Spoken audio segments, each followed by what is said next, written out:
Everybody, Cashflow Kris here, taking on. Yo, what's up, everybody? Cashflow Kris here at What's up, everybody? Cashflow Kris with Investors Edge Real Estate Group here.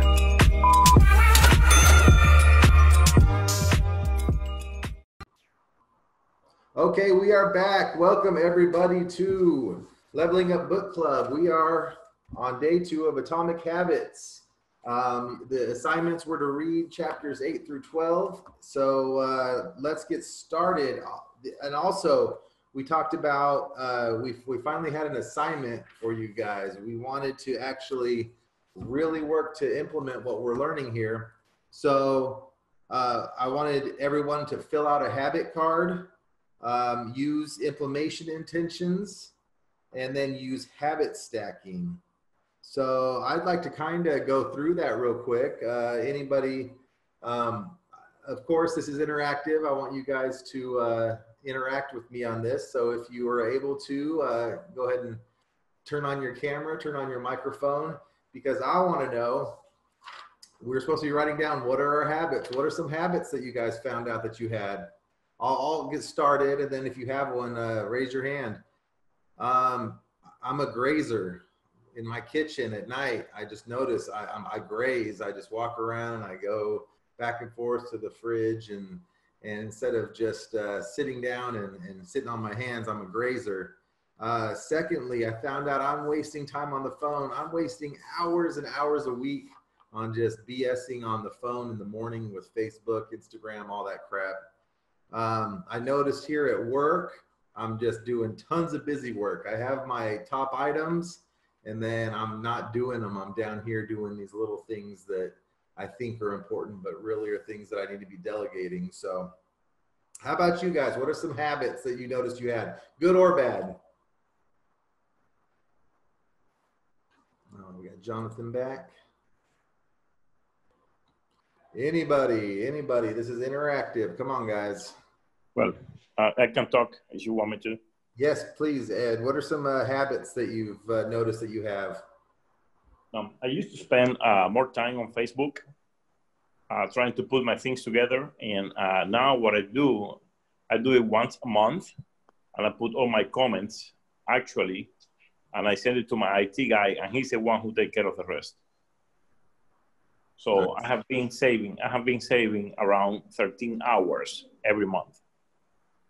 13 hours? Yep. Wow. And what I'm doing is just focus more on working with the banks and, all the notes and all the disaster that is coming, so I can get better deal with them. And that's what I've been focusing on. Terrific. Hey, Jonathan, welcome, man. What did you notice any habits that you have this week? Hey, what's up, man? So yeah, really enjoyed reading through chapter 12 this week. As far as the habits go, I think you guys kind of mentioned it in passing, but 75 hard or hard 75 or whatever. So I've actually started that with a couple of my friends, and those are all brand new habits that I'm starting right there. So 2-a-day workout, the brand new structured diet, a gallon of water a day.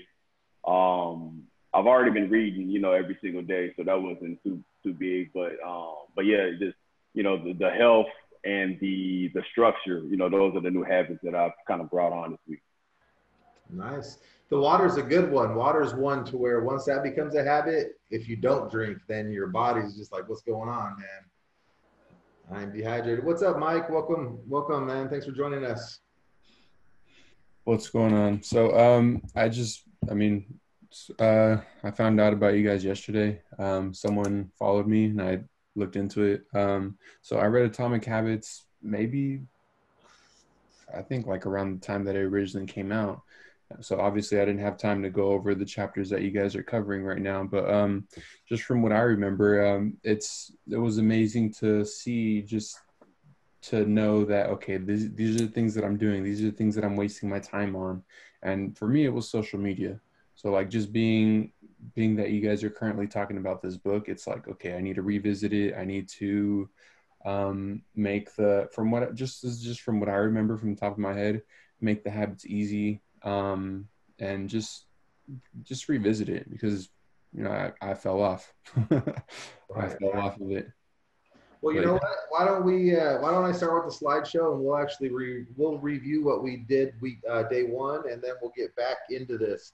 So I'll just go over this for a couple of minutes. So I want all of you to think about habits that you have, and then we want to talk about implementing intentions, which means I will do this at this time at this place. For example, I will go to the gym at 7 a.m. at EOS, right?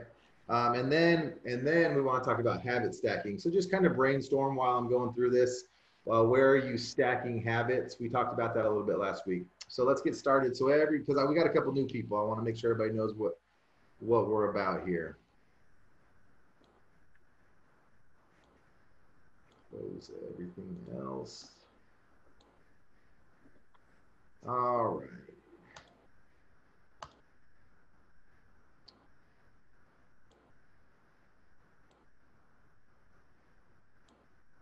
Okay, so welcome everybody to Leveling Up Book Club. For all you guys that are new, obviously welcome. I appreciate you being here. This is an interactive book club. I host it, and what we do is we try to accomplish a book a month, and we read fantastic books like you can see here: Profit First, Building a Story Brand, Never Split the Difference, Traction. We just got done with Traction. And again, these are books that we want to help you that are implementable. I like books on theory, but for the book club, we don't do books on theory. We only want books with lots of action items, which is why we are doing Atomic Habits, because there are a ton of action items on this one. So just a few reminders. This is when we do it every Friday, 10 a.m. or 1 p.m. Eastern. Definitely it helps to have a copy of the book. I'm a listener, but I like to listen, but I also have a book as well to take notes. It's going to be here live on Zoom. It's always going to be a discussion. This is just, I don't want to talk to you guys. I want us to discuss. It's boring if I just talk to you and read through slides. Thoughts and insights are encouraged. Show up, do the work, no distractions. Please just be here when you're here and have an open mind. So let's fly through these first. So yeah, first of all, they talked about small wins. They talked about the process. Let's see so 1.1 is filling out the habit scorecard. We talked about cues, how cues lead to our craving, which initiates our response because we get the reward, whether that be good or bad. We talked about the habit loop there. So how to create a habit scorecard: make a list of your daily habits. That's the easy one. Just write it down, have it in your phone. Once you have your list, look at the behavior, and then we're supposed to rate it positive, negative, or neutral. That's just being aware right there. And then we talked about starting a new habit, about habit stacking. So habit stacking is adding a new habit onto an old habit, something that you're already doing. Last week we talked about how my habit of going to the gym was a good habit, something that was always happening. So I added meditation on top of that. So every time I would end my workout, I would go in the sauna, throw on the headphones, and I would meditate. And so that stacking of the habits helped me out. Talk about triggers. What else did we talk about? I guess that's about it. So self-control. All right, so let's get back to, Kelly's here. Let's let Kelly in the house. So I want some interaction here. What are some implementation intentions that you guys can do? I will blank at time in or at this location. Who's got an example for me? I started doing that with the gym, or Zoom call gym. Zoom call gym. Okay. Tell us more about it, Kelly. So now because before I would just tell my trainer, okay, I'm going to meet you at this time, but now we schedule it, and she's created habits too, is to like, do like a reminder that morning and then do a reminder 30 minutes before, just to make sure that we're like logging in, kind of like what you do with the book club. And then we log in and make sure that we do it. And then we kind of, after the couple of chapters on, we do something kind of like more fun, like a meditation or like a stretch to make sure that I continuously come on to do it. Great. So you have a sort of an accountability group as well, right? I mean, they're expecting you to be there. Yeah. Perfect. Jonathan talked about the 21 hard, or sorry, not 21, what is it? 75 hard. Shit, I wish it was 21. 75 hard, and having accountability partners, every single day we would text. We actually had to prove it. We signed a contract, and we made a donation to Phoenix Children's Hospital if we failed a day. But different ways to keep yourself accountable. Who else has an intention that they've set up in their lives, or that you should set up in your life? How about for business?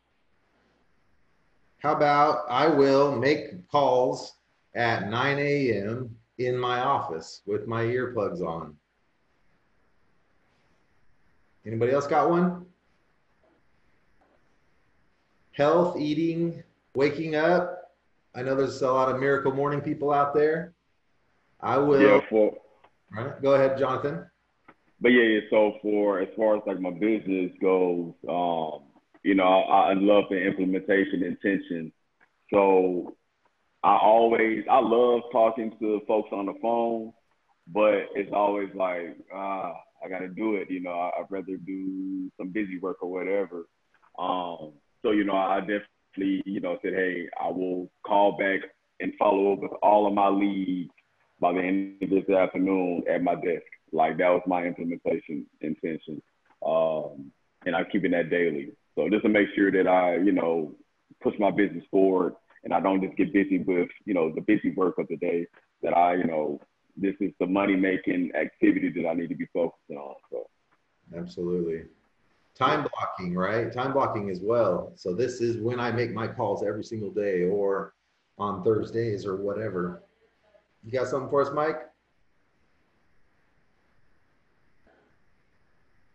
I mean, I haven't read the book in a while, so I'm just trying to like think of things that I set up, like as far as like habit stacking. So one thing that I did that I'm still doing to this day is so every week, like on Sunday, I put 7 water bottles on my vanity. So as soon as I'm done brushing my teeth, I just pound some water.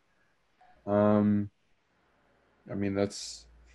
Hey man, it's little things like that. Yeah. One thing that whenever I want to take my pills, if I have it in a Monday through Sunday, those little plastic things for old people. Yeah. Tell you what, man, that stuff works for me because then I see, oh crap, it's Wednesday and there's still pills on Tuesday. So Yeah. I didn't do something. I might have to pick one of those up as well, because it's just like I take a lot of it's supplements. Like I take a lot of supplements as well. So like just having them like already laid out, it'll make it so much easier. For sure. Yeah. And that's what we're going to be talking about today as well, is setting up your environment so your habits are easy to do. If you have your supplements right there, Mike has his water there, it's easy to just grab it, drink it. So a couple that I came up with, I will leave work. So one of my things is I needed to start getting home earlier, right? Because I'll just be here all night if I don't think about it. So I will leave work at 5:30 from my office. So I always try to make sure I'm at my office finishing things up. One thing for like this week, I will meet with my virtual assistants at 8:30 on Office Zoom. So like that meeting I can't do from my car. I can't do from home. I got to get in the office. And then habit stacking. So maybe a good one. So maybe you set your a habit stacking example could be I leave work at 5:30 and that's when I get my reading in. So I know I have the time from work to home and from home to work to get my reading in. So that's where I can stack that habit on top. Anybody else got any examples, or do you guys want to move forward? All right, let's move forward. Yeah, we can move on. All right. I think, Kris, Yes, sir. I think that would be good, for anybody, to say, well, I'm going to set up 30 minutes to find out a new topic. That's something that I want to do. And then, keep up with that and, focus on that topic only for 30 minutes every day. That would be good. Right. Absolutely. Absolutely. Like, especially somebody was talking about the supplements, well, that would be good, to focus on, okay, at what time is the best time to take the supplements? What kind of supplements do I take in the morning? Which one do I take in the afternoon? Right? Yes. And, keep digging out in all the information, which is really great. I mean, there is just some people there that has a really good information. So 30 minutes, implementing 30 minutes of digging up in a topic that you want to, improve or something like that. Sure. No, that makes sense. Okay, so chapter 8, we started with the second law of behavior change. The more attractive an opportunity is, the more likely it is to be habit forming. So while it's not possible to transform every habit into a super normal stimulus, you can make any habit more enticing. They talk about the dopamine driven feedback loop. So habits are a dopamine is released not only when you experience pleasure, but when you anticipate it. I found this really interesting, how it's the anticipation is what has the biggest dopamine spike. Interestingly, the reward system that is activated in the brain when you receive the reward is the same system that is activated when you anticipate a reward. Your brain has far more neutral circuitry allocated for wanting rewards than liking them.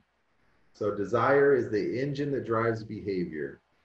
Every action is taken because of the anticipation that precedes it. So how to use temptation bundling to make your habits more attractive. So just like before, the habit stacking plus the temptation is this. So after current habit, I will habit I need. And then after habit I need will be habit I want. Okay. Stacking, right? So you're kind of bundling around the habit that you need with what you're already doing and what you want to do. Any thoughts on that? I'm going to look through the chapter and see if I marked anything. This was a quick chapter. Yeah, let's see. Temptation bundling works by linking an action you want to do with an action you need to do.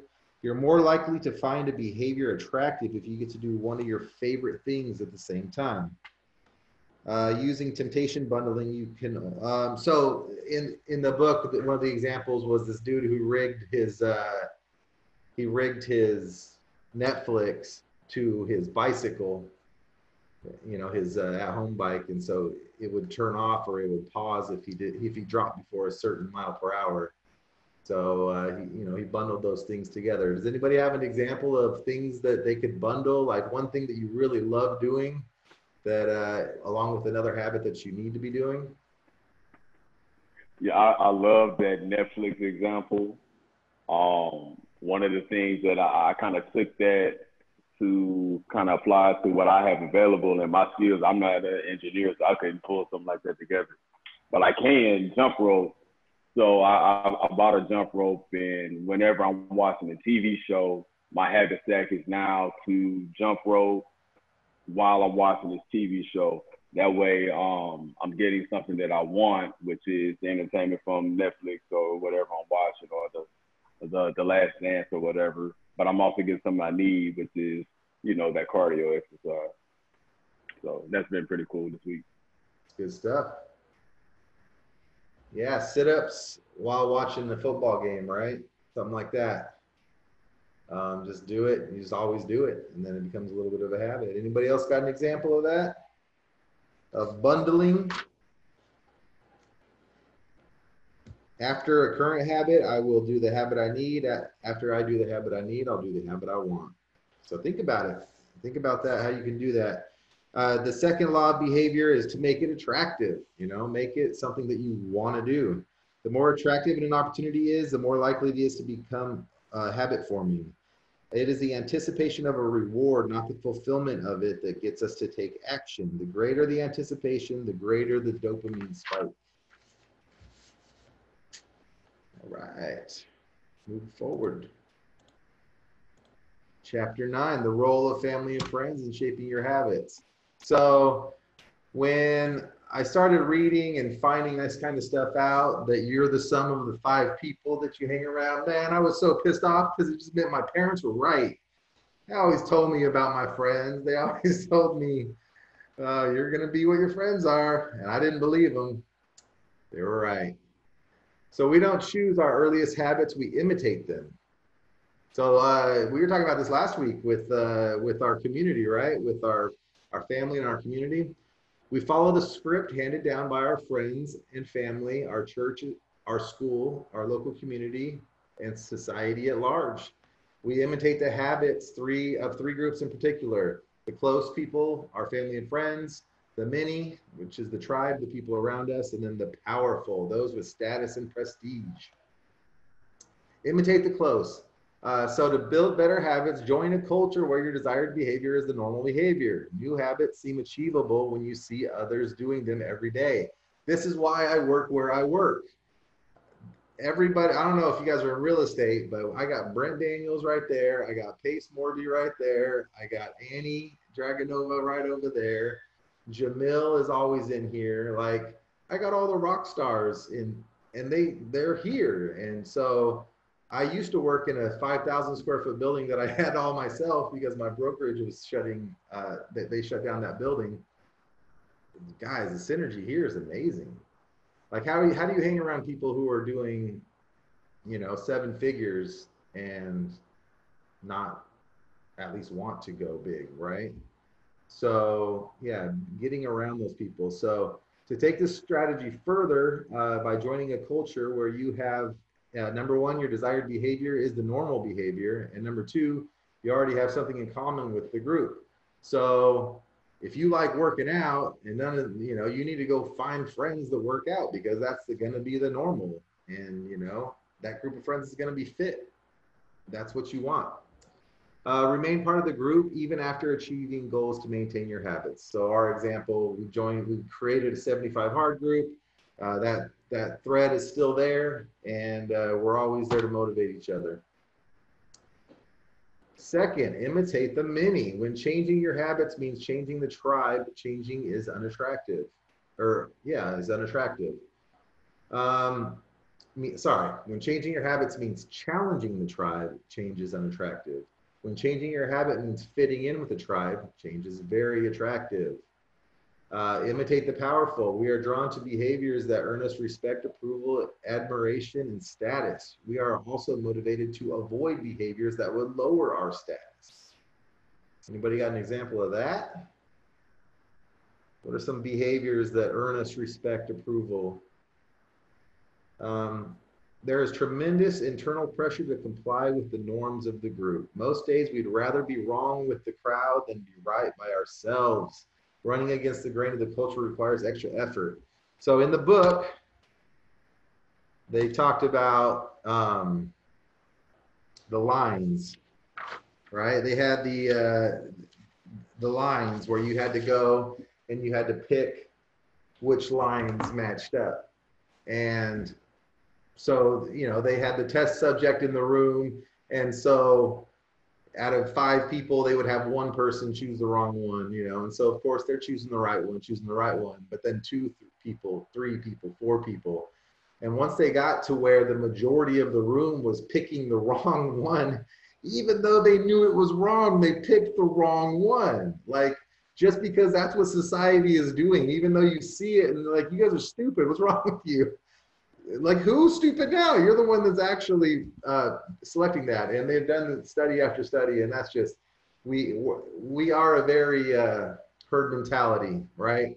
We don't want to stick out. We don't want to be different from the crowd a lot of times. So Yeah, that was I've actually seen that type of example done live to where it's obviously like the wrong choice, but the test subject will always go with the herd.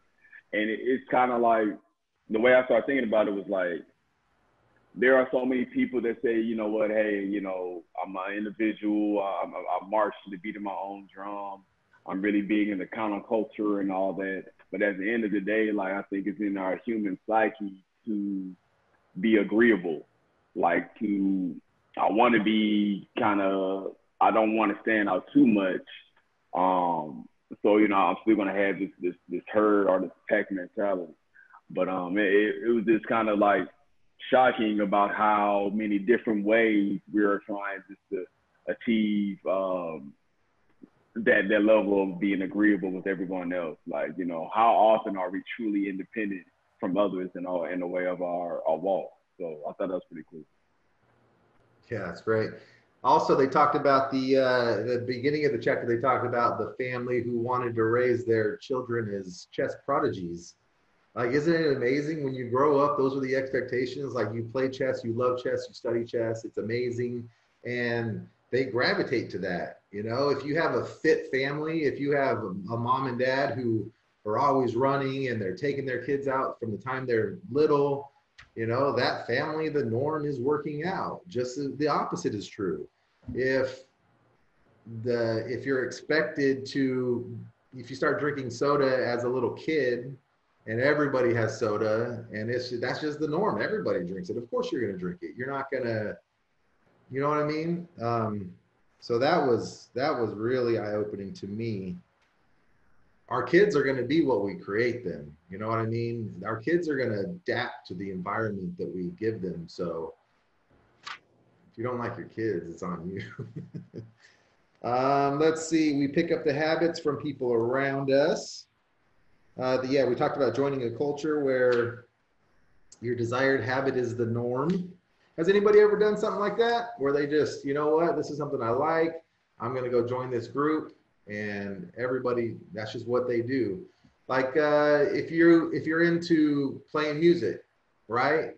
If all your friends jam out like all the time, if your best friend's always got a guitar in his hand, there's a really good chance that you're going to pick one up too, right? I know that's true with me. I never was really into it, but all my friends played, so I'm just like, I don't know, give me the bass. I'll try to do something different, but everybody else is playing, so I might as well. Same with like video games. Everybody's playing video games. Do I want to sit around and watch them play, or do I want to get in and play myself? So, anybody else got an example of that? I guess cigarettes. Cigarettes, great example. Well, the cigarettes, yeah. What else? But I was gonna say I just really like that that chess example that they gave about how I think they were interviewed later in life and how they asked them if, you know, oh wow, that had to be strenuous or that had to be a tough childhood or whatever. And they were like, no, like I love this, like this is fun for me. And how the dad had to tell the daughter to get out the closet and stop playing chess at 3 o'clock in the morning. Right. Because, you know, they just really found a passion for it, but it was because of that group dynamic, that level of competitiveness in the family, just that level of excellence and the level of like acceptance of like, hey, you know, this is what we do and we have fun with it. So I really took away a lot from chapter 9. That was cool. Ty says kids are more caught than taught. More caught than taught. So yeah, they talk about how kids are going to do what they see. So I forget what book, one of our previous books, we were talking about this, and I had a real gut-wrenching thing. It was last summer as we were on a really long trip, and I was in a bad mood, and my kids were in the car, and some lady came up and told me to move my car, and I was a total dick. And man, my kids, I like turned around, like my kids watched me be a total dick to this lady. So, you know, that's going to condition them. if my kids see me picking up trash when we're walking, right, that they're going to think that that's the right thing to do. If my kids see me throw trash away on the floor, they're going to think that's the right thing to do. So yeah, our kids they mimic what we do, whether we like it or not. They don't do what we tell them to do. They do what they see us do, 100%. And then on the last point on this chapter, I thought it was real interesting about imitating the powerful. Once we fit in, we start looking for ways to stand out. Like that was, I don't know, man, that's a powerful statement to me. You know, once we feel comfortable in our environment, that is what allows us to actually go outside of our comfort zone and do a lot more.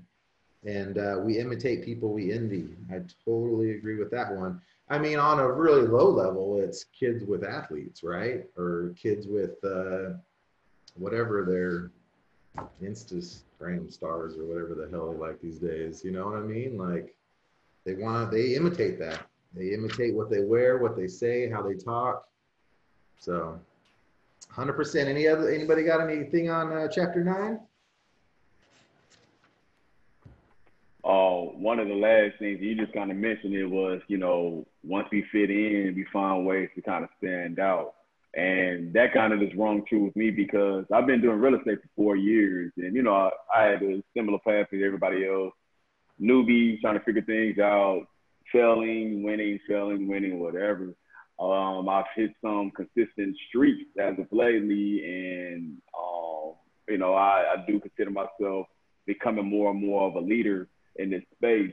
So now I'm at the point to where, okay, now I want to, you know, have a bigger voice. I want to be able to kind of help folks avoid the pitfalls that I've done and continue just to learn and grow. So like, I want to kind of elevate my position and, you know, not just be an absorber of information, but I want to be able to deliver it as well. So like that line just kind of hit it on the head for like where I kind of am in my journey.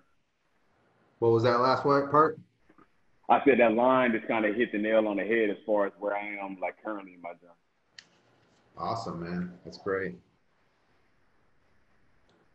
All right, chapter 10, how to find and fix the causes of your bad habits. So they're talking about where cravings come from. Every behavior has a surface level craving and a deeper underlying motive. The underlying motive behind human behavior remains the same. The specific habits we perform differ based on the period of history. So they talked about some of and they talk about, this is the kind of the reptilian brain, right? This is where we have to survive. Our brain wants us to survive first. So some of our underlying motives are to conserve energy, obtain food and water, find love, reproduce, connect and bond with others, win social acceptance, reduce uncertainty, and achieve status and prestige. And then the habits are modern day solutions to ancient desires. So this was a chapter where they talked a lot about sustenance. Like back our ancestors, they would try to hunt and gather, and they would try to find fats and sweets, sugar, you know what I mean? It was really hard, but now that's all that we have. They combine it, it's readily available, and it's overload for us. So yeah, here's some examples: finding love to reproduce, using Tinder, connect and bond with others, browsing Facebook. So your current habits are not necessarily the best way to solve the problems you face. They are just the methods you learn to use. Once you associate a solution with a problem you need to solve, you keep coming back to it, right? If it works, keep doing it. Life feels reactive, but it's actually predictive. All day long, you're making your best guess of how to act given what you've just seen and what has worked for you in the past. You are easily predicting what will happen in the next moment. Reframing your habits to highlight the benefits rather than their drawbacks is a fast and lightweight way to reprogram your mind and make a habit seem more attractive. And then over here it says the key to finding and fixing the causes of your bad habit is to reframe associations you have about them. So this was a very interesting chapter. I think that was the last one, yeah. So I thought it was interesting. What do you guys think about that? Here, let me read a little bit. So habits are all about associations. The associations determine whether we predict a habit will be worth repeating or not. Predictions. This is what's interesting to me. As we covered in our discussion on the first law, your brain is continually absorbing information and noticing cues in the environment. Every time you perceive a cue, your brain runs a simulation and makes a prediction about what to do in the next moment. So I always harp on my wife about writing the script. This is what's going to happen, you know. But I mean, that just makes me think, well, obviously we all do it, so I must be doing this as well. So are you guys making predictions that are not true? You know, is there something that, you know, I don't know. It's kind of difficult for me to understand. What do you guys think about this on it being a prediction, where on a habit, something that we want to do, we're thinking about it and we're already making a predetermined association with that? Yeah, so the book kind of talks about like how our behaviors are dependent on how we interpret the events, not necessarily like the reality of it. So we can say that, hey, you know, I'm going to interpret an event like working out as being tough or a strenuous task or whatever, versus the reality of it of like, okay, this is kind of, you know, rewarding in a challenging way. So and that's what kind of makes, I think it talks about that like in chapter 11, about how we are creating like friction with these good habits, and like we need to reduce that amount of friction. So, but I think a lot of that friction comes from our perception of the habit versus the actual reality of it. Yeah, man, I think that definitely. So maybe like on the working out front, you're like, oh, I need to go to the gym. And then maybe is your brain saying, oh, it's going to hurt, it's going to suck, you're going to this, that, you know, or is your brain saying, fuck yeah, this is going to be great, you're going to feel awesome, you're going to, you know, you're going to look better. So you're making these predictions on what's going to happen. So I think, you know, changing that over there and making it more of an automatic thing is what happens. Here in the book, they say every action is preceded by a prediction. You are endlessly predicting what will happen in the next moment. Our behavior is heavily dependent on these predictions. Put another way, our behavior is heavily dependent on how we interpret the events that happen to us, not necessarily the objective reality of the events themselves. It's not what happens in your life, it's how you react to it, right? Two people can look at the same cigarette and one feels the urge to smoke while the other one is repulsed by the smell. The same cue can spark a good habit or a bad habit depending on your prediction. The cause of your habits is actually the prediction that precedes them. Desire is the difference between where you are now and where you want to be in the future. Neurologists have discovered that when emotions and feelings are impaired, we actually lose the ability to make decisions. We have no signal of what to pursue and what to avoid. The specific cravings you feel and your habits you perform are really an attempt to address your fundamental underlying motives. Whenever a habit successfully addresses a motive, you develop a craving to do it again. And lastly, habits are attractive when we associate them with positive feelings. We can use this insight to our advantage rather to our detriment. This is some good stuff, man. Anybody have anything on this chapter? Yeah, that last one about shifting your mindset. They gave like really two cool examples about like one of the cool examples about public speaking. So it was like, you know, hey, I'm not anxious about the speech. You know, that's what we tell ourselves, like, oh, I'm getting butterflies, my palms are sweating, whatever. But no, it kind of shifts your mindset to know I'm excited about this opportunity and this adrenaline will help me focus. Like this kind of like reframing like these our negative perceptions into something that's like going to actually benefit us and get us ready for the moment. I really like that one. 100%, yeah.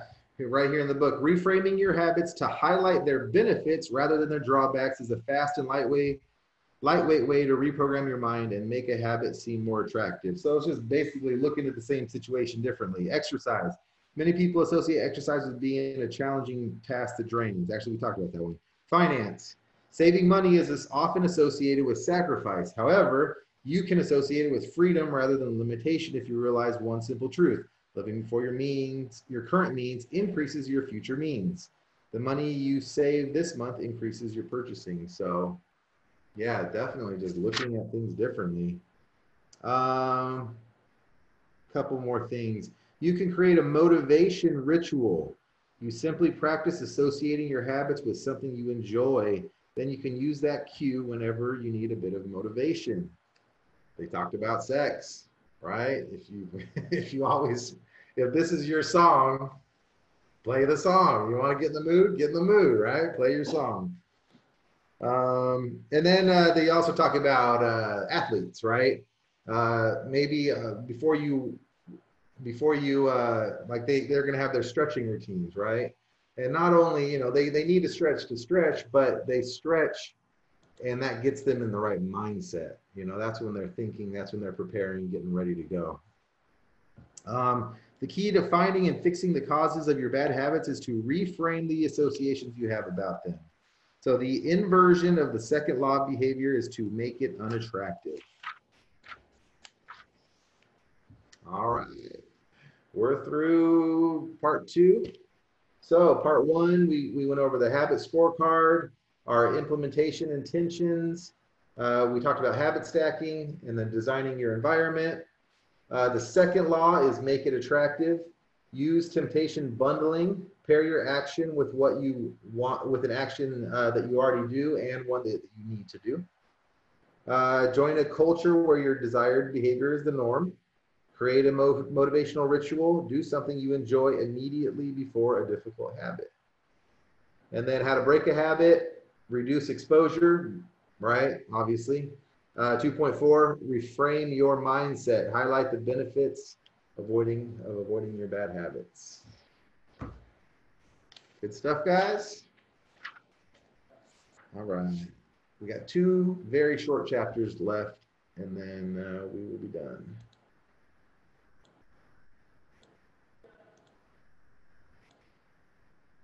All right, chapter 11, walk slowly but never backward. So it's easy to get bogged down trying to find the optimal plan for change. There's a difference between being in motion and taking action. You guys are all entrepreneurs. We all know this one. When you're in motion, you're planning, you're strategizing, you're learning. Those are all good things, but they don't produce a result. Action, on the other hand, is the type of behavior that will deliver an outcome. Sometimes motion is useful, but it will never produce an outcome by itself. More often than not, we do it because motion allows us to feel like we're making progress without running the risk of failure. If you want to master a habit, the key is to start with repetition, not perfection. The first takeaway in the third law is you got to get your reps in. How long does it take to form a habit? So he went over this. Why don't we talk about this other part first? Plan. How many of you guys know somebody who just plans and plans and plans and they never do, right? In the real estate world, oh my God, we see this all the time. Oh, I can't make offers. I can't do that. I don't have an LLC set up, right? I can't do this because I haven't done this. I can't do that instead of just getting out there. Same with working out. Like you plan, oh, I'm going to plan my diet. I'm going to plan my workouts. This is my 8-week thing. Instead of just getting your ass out there and working out. Sometimes we just plan too much. Now, as the book said, there's nothing wrong with planning, but it's those reps. It's those reps that you need. You can study how to call it, scripts. You can study scripts, but it's actually saying those scripts. Having those conversations is how you actually get good at something like that. Anybody got a comment on that? Yeah, I actually wanted to get your advice on that one because like when I read that, it kind of spoke to my soul, man, because I'm really big on calculated risk. Like I'll take the risk, but I want to make sure that all right, I'm setting myself up for a win. So I'll spend weeks on prepping and preparing and strategizing and putting contingency plans in place and making this a perfect fall-proof plan or fail-proof plan. But I'm not doing no real work. I'm just keeping myself busy. Like I feel like there's like a hidden fear in the back of my head, like the book said, kind of like you're just trying to delay failure.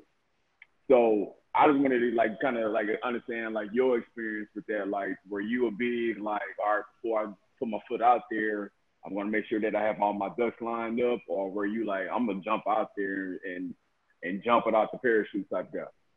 Right. And if you think about it with the last chapter, we're making predictions. So all of our planning is based on predictions that we have in our head that may not even be right in the first place. So yeah, that's why I guess definitely getting out there and just taking action, then you can actually fail quicker and say, oh, well, that wasn't right. Maybe I need to do it this way. What's that Mike Tyson quote? Everybody has a plan until they get punched in the mouth. You're not going to know, right? You can plan to beat Mike Tyson, but until you get out there and to fight him, you're not actually going to know how to do it. You ain't going to beat Mike, though. All right. And then it goes into how long does it actually take to form a habit? This was a really good one. I like that because everybody's, got the, 21 days to make a habit, or 3 weeks, 2 weeks, 8 days, whatever it is.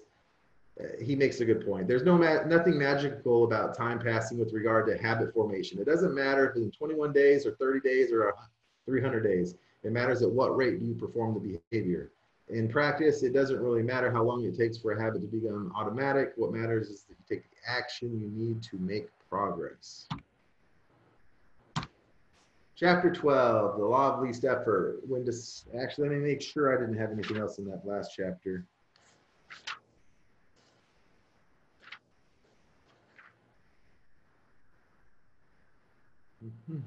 To build it, nope, we've already gone over all that. Okay, when deciding between two similar options, people will naturally gravitate toward the option that requires the least amount of work.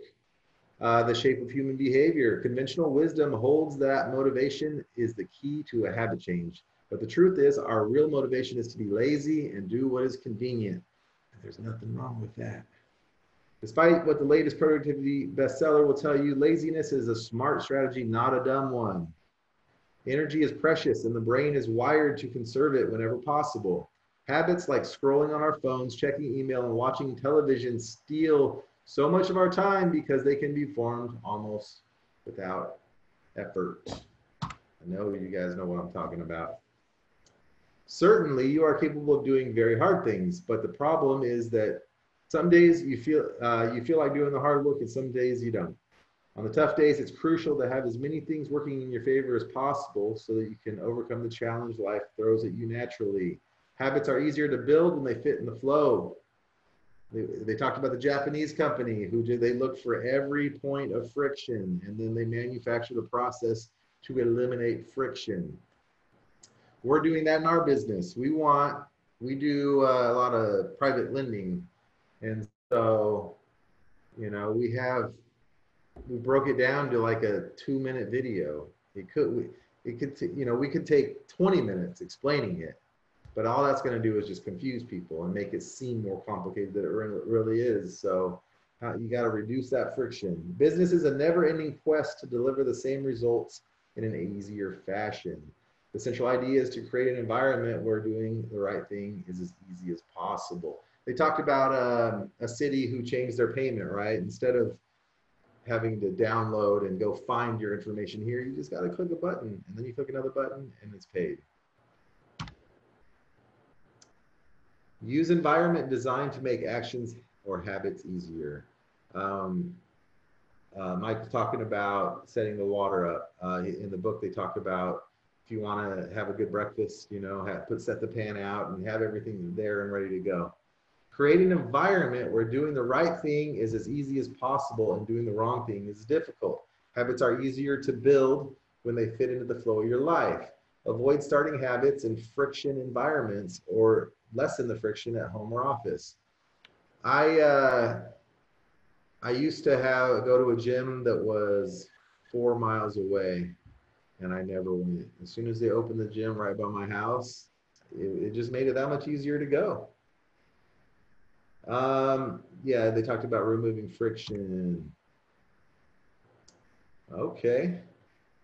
Any comments on the last chapter that we're going over? Anybody got any thoughts on that? I like the Japanese car or Japanese manufacturing plants or whatever example about like redesigning your workspaces and redesigning your life to make it as reduce the amount of friction so you could just, be more efficient and, you'll have more what's the word I'm looking for? You'll be more prone to actually move forward with a good habit if you reduce the friction. I like that. Because it's always been done that way, or because we've always done it that way, is the stupidest reason to be doing something. Always, always, always. They talked a lot about that in the compound effect. Let's see. The idea behind Make It Easy is not only to do easy things. The idea is to make it easy as possible at the moment to do things that pay off in the long run. Friction, they talked about addition by subtraction. A couple examples that they gave in the book. You want to draw more, put your pencils, pens, notebooks, and everything on your desk with an easy reach. You want to exercise, set your workout clothes, shoes, gym bag, and water. This is one of the habits that I learned the first time. So whenever I want to be in workout mode, let's just say you want to work out after work, as soon as either one, go straight to the gym, or two, as soon as you get home, get dressed for the gym, whether you are going to go at that time or not, because an hour will pass and you'll notice you're in your workout clothes and maybe it'll push you to get.